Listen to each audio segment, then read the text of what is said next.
Kabipun, selamat pagi, salam sehat dan sejahtera bagi kita semua. Adik-adik mahasiswa yang saya banggakan, kita hari ini akan membahas beberapa hal terkait dengan implementasi kearifan lokal dalam program pengelolaan kegiatan pemberdayaan masyarakat. Yang pertama yang akan kita pelajari adalah terkait dengan implementasi kearifan lokal dalam program pengelolaan diversifikasi pangan dan gizi melalui penyuluhan dan pembinaan kepada peserta atau kelompok tani.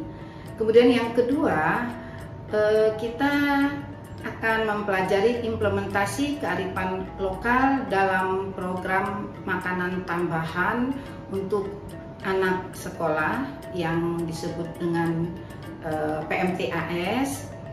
Kemudian berikutnya kita juga akan mempelajari implementasi kearifan lokal dalam program pekarangan pangan lestari yang lebih dikenal dengan P2L.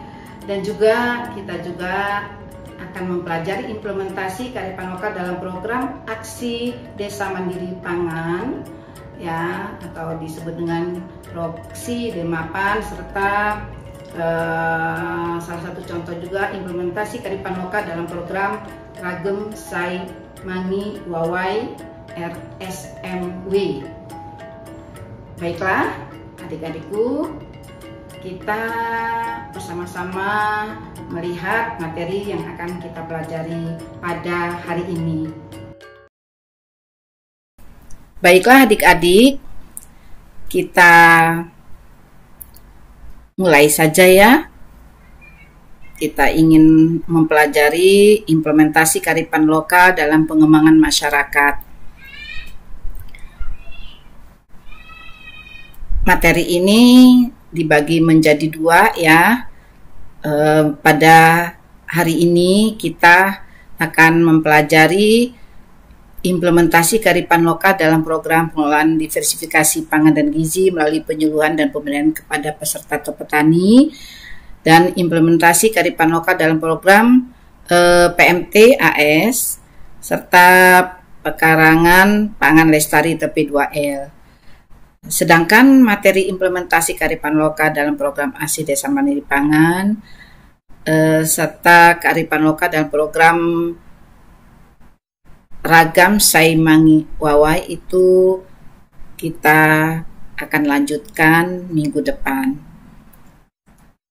Jadi capaian pembelajaran kuliah kita hari ini, yang pertama adalah setelah mahasiswa mempelajari materi ini, mahasiswa diharapkan mampu memahami implementasi kearifan lokal dalam program pengelolaan diversifikasi pangan dan gizi melalui penyuluhan dan pembinaan kepada peserta atau petani. Yang kedua juga diharapkan mahasiswa mampu memahami implementasi kearifan lokal dalam program makanan tambahan untuk anak sekolah, dan juga mahasiswa diharapkan mampu memahami ada program pekarangan pangan lestari atau P2L. Baik adik-adik, saya lanjutkan. Sebagai pendahuluan pada kuliah hari ini, yaitu yang pertama perlu saya jelaskan bahwa pelaksanaan pembangunan melalui program di daerah itu bertujuan agar masyarakat dapat berperan aktif dalam setiap proses pembangunan daerah dalam Ikatan Negara Kesatuan Republik Indonesia atau NKRI. Nah, program daerah juga dibuat untuk upaya penguatan peran masyarakat sebagai motor penggerak yang memiliki tanggung jawab dalam pembangunan di lingkungannya. Daerah memiliki hak dan kewajiban yang diemban dalam menciptakan kesejahteraan masyarakat daerah tersebut. Daerah memiliki potensi untuk mengembangkan pengelolaan sumber-sumber daya yang dimiliki petani atau dimiliki masyarakat sesuai dengan kearifan lokal maupun budaya lokal dan keanekaragaman.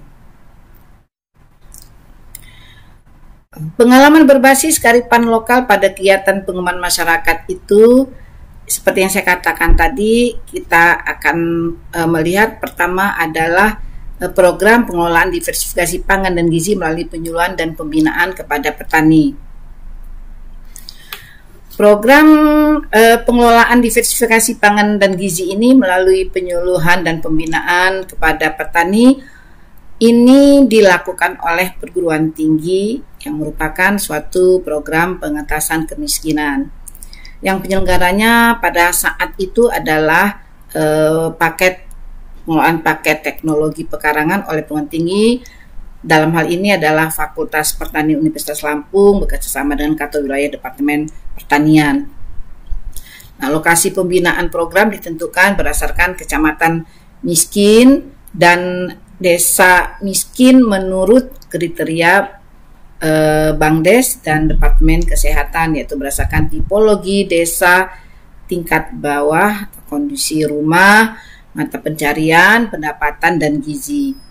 Nah, lokasi binaan pada saat itu tahun 1991-1992 cukup lama ya. Ini sebagai salah satu contoh maksud saya implementasi kegiatan pengembangan masyarakat. Pada saat itu Kecamatan Wonosobo Kabupaten Lampung Selatan yang menjadi lokasi binaan, kemudian Kecamatan Rumbia Kabupaten Lampung Tengah, Kecamatan Tulang Bawang Tengah Kabupaten Lampung Utara, dan Kecamatan Pesisir Selatan Kabupaten Lampung Barat. Pada waktu itu Kecamatan Tulang Bawang Tengah itu masih masuk dalam Kabupaten Lampung Utara. Nah, program diversifikasi ini muncul karena rendahnya persepsi petani terhadap pemanfaatan pekarangan, kemudian adanya kesibukan petani menggarap lahan non pekarangan. Jadi sehingga lahan pekarangan yang cukup luas itu dilantarkan karena mereka sibuk menggarap sawah atau kebun atau ladang. Tujuan program ini adalah agar petani dapat memanfaatkan pekarangan dengan baik, kemudian menambah pendapatan yang dapat digunakan sebagai modal usaha. Kemudian yang ketiga, mengupayakan pemasaran produksi bersama, mengarah ke agribisnis, kemudian agar bantuan paket dapat bergulir dari setiap peserta kepada tetangganya. Kemudian yang kelima, hasil kegiatan dapat disumbangkan ke posyandu, dan yang keenam, administrasi petani tertata dan aktif ikut penyuluhan. Yang kedua, program sebagai implementasi dari kegiatan pengembangan masyarakat adalah program makanan tambahan untuk anak sekolah atau disebut dengan PMTAS. Nah, program ini merupakan suatu kegiatan berupa memberi makanan tambahan yang bergizi di sekolah.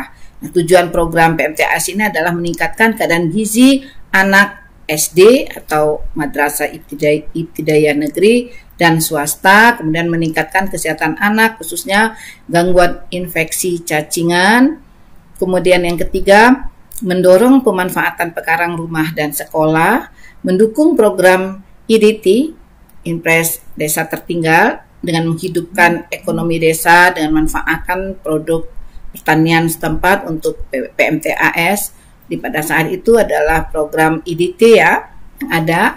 Kemudian yang kelima, menanam sikap perilaku menyukai jajanan setempat dalam gerakan Aku Cinta Makanan Indonesia. Kemudian mendorong masyarakat untuk mampu melanjutkan program PMTAS serta swadaya masyarakat sendiri. Dan yang ketujuh, menanamkan kebiasaan makan dan hidup sehat sejak anak-anak. Nah, sasaran program PMTAS ini adalah seluruh anak SD yang berada di desa tertinggal menurut data yang ditetapkan pemerintah. Kemudian masyarakat luas terutama orang tua, murid, dan guru di desa tertinggal dan sekitar agar paham penting dan manfaat dari PMTAS. Bentuk-bentuk PMTAS adalah makanan jajanan atau makanan kecil, tidak menggunakan bahan makan produk pabrik atau industri yang harus dibeli, atau didatangkan dari luar atau dari kota. Kemudian makanan jajanan PMTAS ini diberikan paling sedikit 3 kali seminggu selama hari efektif belajar, yaitu 9 bulan. Bahan dasar makanan diutamakan sumber hidrat arang seperti ubi jalar, ubi kayu, talas, sagu, beras, jagung, pisang, sukun dan sebagainya yang merupakan potensi pangan lokal. Dan yang kelima, jenis jajan yang diberikan disesuaikan dengan kebiasaan makan jajan anak dan masyarakat setempat. Pelaksanaan PMTAS secara umum, yaitu kegiatan PMT ini dilaksanakan oleh sekolah dan guru bekerja sama dengan kader PKK dengan pengawasan bidan desa mengenai teknis gizi dan kesehatan. Kemudian pelaksanaan PMTAS dibantu oleh Persatuan Orang Tua, Murid dan Guru. Kemudian mekanisme pelaksanaan PMTAS juga disusun rinci dalam buku petunjuk teknis pelaksanaan. Kemudian penyelenggaraan pemberian obat cacing yang dilakukan oleh guru bersama bidan desa. Lalu penyelenggaraan PMTAS ini didukung dengan kegiatan pendidikan kesehatan gizi dan sanitasi lingkungan. Tujuannya adalah agar kesesuaian antara rencana dan pelaksanaan, ada tujuan evaluasi maksud saya ya, tujuan evaluasi itu bertujuan untuk kesesuaian antara rencana dan pelaksanaan, melihat perkembangan kemajuan yang dicapai, hambatan yang ditemukan di lapangan seperti apa, dan dampak terhadap anak SD atau MI, orang tua serta masyarakat. Nah, dilakukanlah evaluasi PMTAS yang melakukannya adalah bekerja sama dengan LSM atau perguruan tinggi. Manajemen penyelenggara PMTAS itu dibagi menjadi 4 komponen. Yang pertama perencanaan, kedua pengadaan bahan baku, kudapan, yang ketiga penyiapan dan pengelolaan dan pendisiplinan pelaksanaan. Nah, ada lagi istilah program pekarangan pangan lestari. Ini juga merupakan salah satu implementasi dari kegiatan pengembangan masyarakat atau kegiatan untuk meningkatkan pendapatan dan gizi masyarakat setempat. Pekarangan pangan lestari yang disingkat dengan P2L merupakan salah satu upaya yang dilakukan oleh pemerintah untuk memaksimalkan kecukupan kebutuhan pangan rumah tangga petani. Kemudian program ini dimulai tahun 2020 yang merupakan perluasan dari program penganekaragaman pangan, konsumsi dan keamanan pangan, program yang saya sampaikan pertama tadi. Program ini dimulai sejak tahun 2020, kemudian perluasan dari program penganekaragaman konsumsi yang dimulai tahun 2010, kemudian pada tahun 2019 program ini diperluas menjadi kegiatan kawasan pangan lestari. Jadi awalnya adalah penganekaragaman konsumsi pangan 2010, kemudian 2019 diperluas menjadi namanya kegiatan kawasan rumah pangan lestari tahun 2019, dan tahun 2020 menjadi program P2L. Nah, program P2L ini merupakan program yang diinisiasi oleh Badan Ketahanan Pangan BKP sebagai upaya memperluas penerima manfaat dari lahan pekarangan. P2L ini dilaksanakan untuk mendukung program pemerintah dalam penanganan daerah prioritas stunting dan rentan rawan pangan, serta pemantapan daerah tahan pangan. Kegiatan ini dilakukan dengan memanfaatkan lahan pekarangan, lahan tidur, dan lahan kosong yang tidak produktif untuk menghasilkan pangan, untuk memenuhi kebutuhan pangan dan gizi keluarga, serta orientasi pasar untuk meningkatkan pendapatan rumah tangga.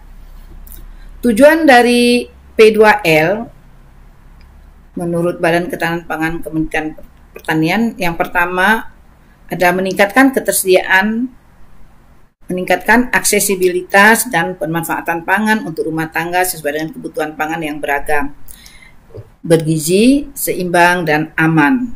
Nah, ini semuanya akan mencerminkan ketahanan pangan rumah tangga. Kemudian yang kedua juga meningkatkan pendapatan rumah tangga melalui penyediaan pangan yang berorientasi pasar tadi.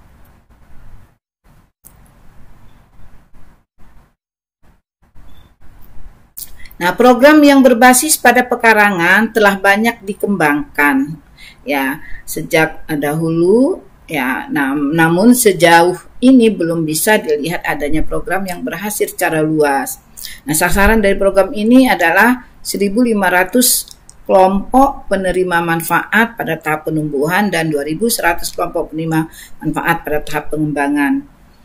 Nah, upaya mencapai kegiatan P2 ini dilakukan melalui pendekatan pengembangan pertanian yang berkelanjutan, sustainable agriculture. Nah, pemanfaatan sumber daya lokal juga merupakan pendekatan dari kegiatan P2L ini dan pemberdayaan masyarakat dan berorientasi pada pemasaran. Jika dilihat dari bentuk kegiatan dari program P2L ini terdiri dari 4 komponen, yaitu pertama penyediaan kebun bibit, demplot, pertanaman, dan pasca panen serta pemasaran. Nah, kebun bibit ini diharapkan dapat memproduksi minimal 10.000 bibit untuk menyuplai anggota kelompok dan dijual ke pasar sebagai sumber pendapatan. Yang kedua, demplot. Pada tahap ini perlu dilakukan penambahan dan pengembangan fungsi serta kapasitas demplot seperti peremajaan dan penambahan jumlah tanaman. Kemudian juga ada kegiatan pertanaman yang dimaksud adalah untuk memperbaiki, menambah, mengoptimalkan dan memfasilitasi pemanfaatan lahan pekarangan anggota. Dan yang terakhir adalah ada kegiatan pasca panen dan pemasaran. Hasil produksi dari kegiatan P2L ini pada tahap pertanaman anggota kelompok dapat dilakukan kegiatan pengemas atau press handling produk untuk pemasaran.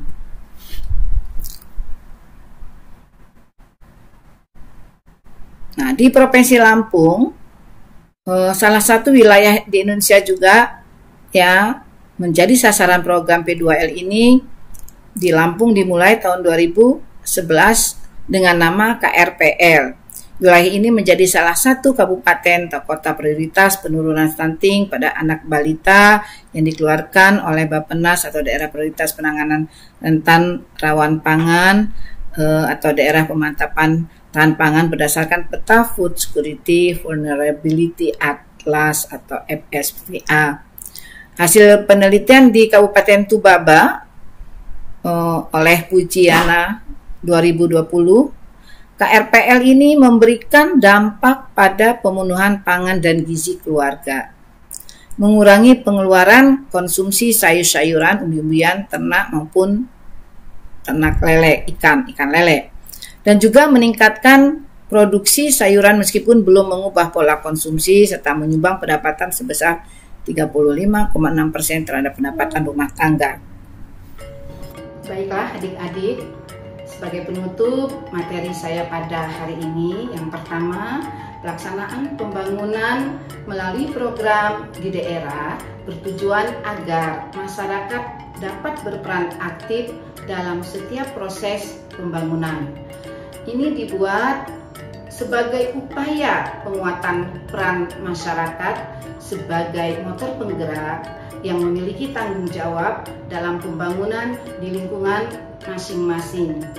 Yang ketiga, program diversifikasi pangan dan gizi maupun program KRPL adalah kawasan rumah pangan lestari atau pekarangan pangan lestari. Itu adalah suatu program melalui kegiatan penyuluhan dan pembinaan kepada peserta atau petani. Suatu program pengentasan kemiskinan yang menyelenggarakan kegiatan pengelolaan paket teknologi pekarangan. Kemudian yang ketiga, program PMTAS, pemberian makanan tambahan kepada anak sekolah ini merupakan suatu kegiatan berupa memberi makanan tambahan yang bergizi di sekolah. Kemudian yang keempat, penyelenggaraan pemberian makanan tambahan kepada anak sekolah ini secara umum dilakukan sesuai dengan fungsi manajemen, yaitu perencanaan, pengorganisasian, penggerakan, dan pengawasan. Baiklah, demikian adik-adik, sebagai penutup sudah saya sampaikan tadi. Saya mengucapkan banyak terima kasih atas perhatiannya. Saya akhiri dengan wassalamualaikum warahmatullahi wabarakatuh.